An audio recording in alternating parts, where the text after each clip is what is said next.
10th Standard Max Common Quarterly Examinationக்காக previous various district question paper with detailed solution ஓட analyse பண்ணிட்டு இருக்கிறோம் from JK Tuition Center Madurai. இந்த மாதிரி various district question paper நீங்கள் நல்லா தரவா பார்த்துட்டானா you will get more than 90% of the marks கண்டிப்பாக வாங்க முடியும் students. Let us start part B question number 22. I am Jaykumar. If 3 plus k, 18 minus k, 5k plus 1 are in AP, then find k னு கேட்டிருக்காங்க. ஓகேவா? இப்போ பாருங்களேன். If a, b, c are in AP. Okay? If and only if 2b is equal to a plus c. Okay students? Here a is equal to என்ன இருக்கு பாருங்க?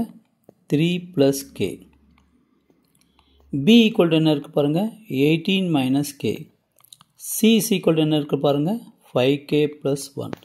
Therefore 2 into 18 minus k.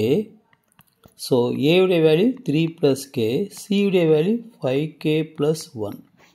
அப்போ 4 plus 6k. இங்கே 36 minus 2k. Okay. இப்போ பாருங்களேன், இந்த minus 2k இங்கிட்டு கொண்டு போயிருங்க, இந்த ப்ளஸ் 4 இங்கிட்டு கொண்டு வாங்க.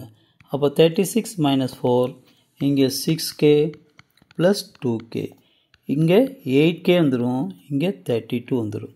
இந்த 8 இங்கிட்டு கொண்டு வாங்க, டிவைட் ஆயிரும். ஓகே ஸ்டூடெண்ட்ஸ், ஏன்னா மல்டிப்ளிகேஷன் இருக்கனால. Therefore k is equal to 4. இதுதான் answer. Okay students, wish you all the best. Subscribe பண்ணுங்கள், ப்ளஸ் லைக் பண்ணுங்கள், ப்ளஸ் ஷேர் பண்ணிட்டு பாருங்கள் ஸ்டூடெண்ட்ஸ். தேங்க்யூ.